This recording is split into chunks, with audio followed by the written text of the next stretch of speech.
Claramente, Argentina es uno de los países que mejor está sobrellevando esta pandemia terrible, en muchos casos llena de incertidumbre, porque no se conoce del todo cómo es este virus, cuánto va a durar, si te podés contagiar 2 veces. Y Argentina, con sus precarias herramientas, con su tremenda escasez, tiene cifras que la ponen entre los países en donde hubo menor cantidad de sufrimiento, menor cantidad de fallecimiento, no hay ningún tipo de atascos en los hospitales, ni médicos que no alcanzan. Todo eso no ha sucedido hasta ahora. Y da la impresión que quizá no suceda. Bueno, ya lo han dicho varios infectólogos, que es muy factible que no se llegue a esos lugares. Y al mismo tiempo, la verdad es que se ha trabajado en que la gente tenga su pequeño ingreso, o que tenga alimentos, en contener a la población, digamos, de manera sustancial.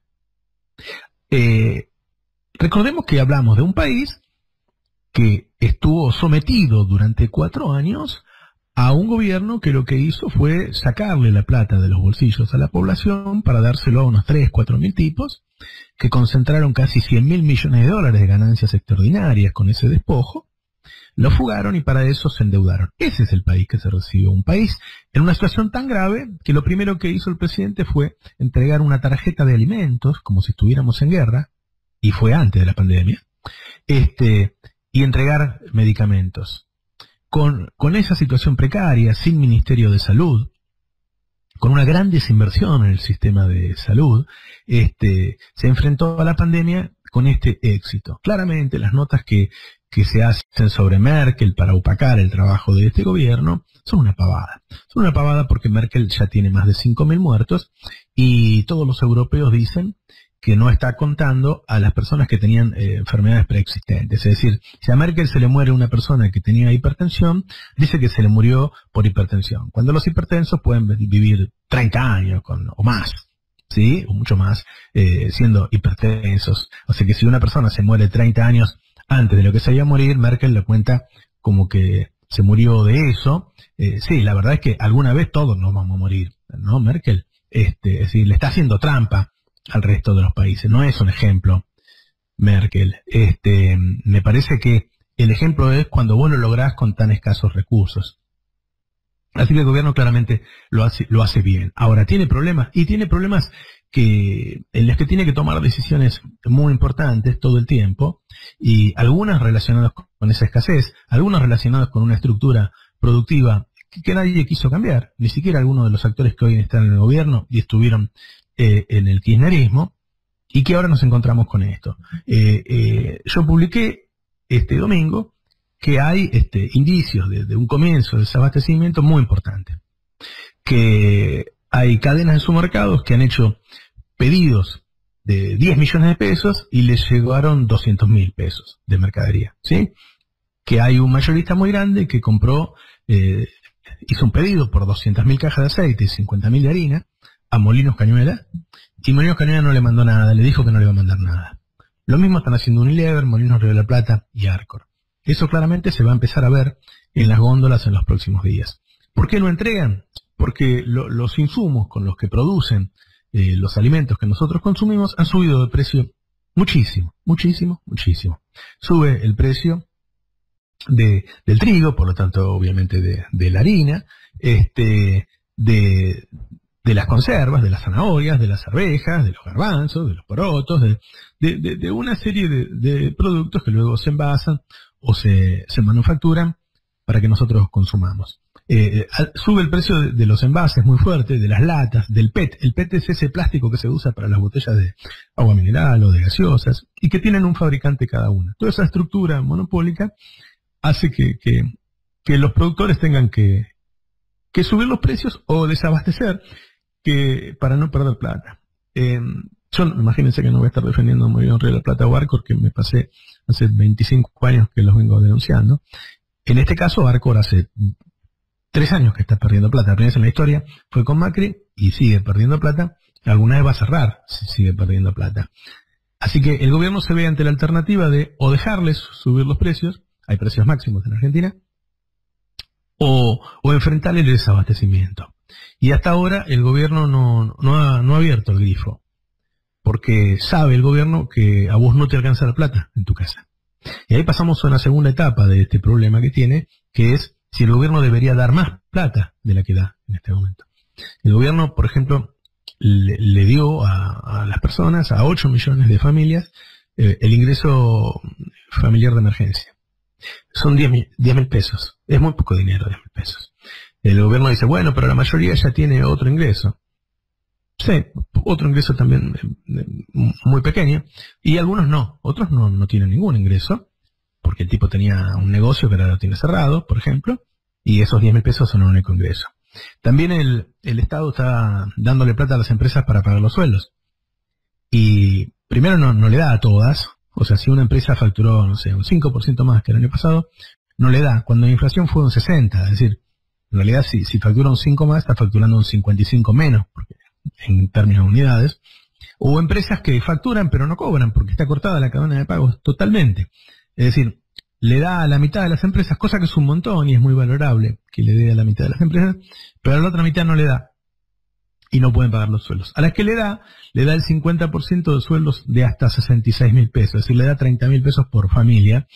Y en muchos casos a la clase media, que tiene una estructura ya de gastos armadas altas, con prepagas, colegios privados o lo que sea, alquiler, lo que sea, esos 30.000 pesos tampoco le alcanzan. Así que si además subís los precios para que no haya desabastecimiento, el problema es mayor. Todo ese problema lo está enfrentando el gobierno a 5 semanas de abierta la cuarentena, cuando la verdad es que Alberto no va a abrir la producción y la comercialización por bastante tiempo. Lo acaba de decir en el programa de Ernesto Tenenbaum. Así que esas son cosas a solucionar, son cosas graves, porque el desabastecimiento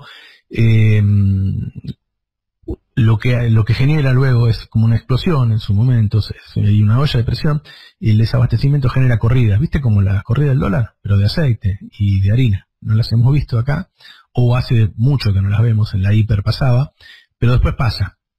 Así que son problemas graves que se van enfrentando, que era obvio que las ibas a enfrentar, por más que seas el mejor gobierno del mundo, pero en lo que va a tener que tener un cuidado enorme. Es decir, cuando la cuarentena va entrando, nosotros estamos más cansados en casa, estamos con poco dinero, estamos un poco más nerviosos, y el presidente también, y los ministros también, que descansan poco, que tienen muchos problemas, así que problemas va a haber, algunos graves, aún si se siguen salvando vidas. Obviamente que la prioridad es salvar las vidas, y nosotros en el Destape bregamos por que la cuarentena siga sin ningún tipo de aperturas, ni gente caminando, ni chicos, en general, no de todos, porque algunos piensan distinto dentro de la empresa, pero en general pensamos que la cuarentena cuanto más cerrada sea, mejor. Ahora, ¿eso nos libra de tener otros problemas que también son graves? No es así. No es así porque estamos en un país con una estructura de producción y de comercialización monopólica o oligopólica, con una enorme concentración y extranjerización de la producción, con problemas muy fuertes que llevamos desde hace mucho tiempo y que no solucionó tampoco el kirchnerismo, ¿sí? Que distribuyó plata, le sacó un poco a los ricos para darle a los pobres, pero no incluyó a esas millones de personas en sistemas de producción y comercialización que haga que sean muchos los que están produciendo, que sean muchos los que están vendiendo, y que no, por ejemplo, a ver, por cada puesto de trabajo que generaron las 5 cadenas de supermercado, destruyeron 7 en comercios que venden alimentos, en almacenes, verdulerías y carnicerías. Pero cuando tomás el total, porque ellos venden artículos de bazar, de mercería, de todo, venden 30.000 artículos, 40.000 cada uno, cada puesto que generó una cadena de supermercado destruyó 22. Este es un estudio de la Universidad de San Martín.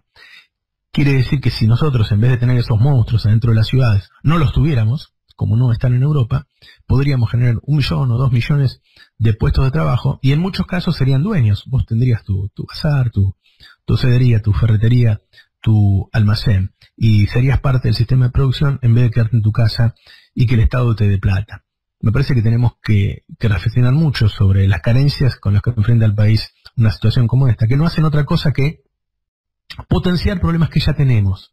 ¿Sí? Lo que tenemos es una economía muy, muy, muy concentrada y los argentinos simplemente peleamos en los buenos gobiernos porque esos tipos nos tiran un mendrugo y nosotros ser observadores de cómo ellos producen y comercializan y pelear por eso nada más, que por una dádiva, ¿no? Que a veces llamamos derecho, y está bien, derecho es para que sea para siempre, para no pedirlo todos los meses, pero al fin y al cabo ellos pueden devaluarlo, cuando hay inflación eso significa menos, o en algunos casos te lo pueden eliminar. Así que lo que tenemos que ir es hacia un país más justo desde el principio, desde la producción, desde la comercialización, que cada uno de nosotros sea un productor en este país, con derecho a eso, con derecho a producir, no con derecho a que nos tiren unos pesos a fin de mes. Porque cuando llegan estas situaciones, se ve que si hay un tipo que fabrique aceite, estamos todos los argentinos pidiéndole por favor que nos venda aceite. Bueno, vamos a sacar muchas conclusiones en esta pandemia. En principio, más allá de algunas cosas que nosotros marcamos, como decía Ari Lijaral, me parece que el trabajo del gobierno es muy, muy destacable, destacadísimo, en un momento en el que cada una de sus decisiones puede costar o salvar vidas. Dale, Dano.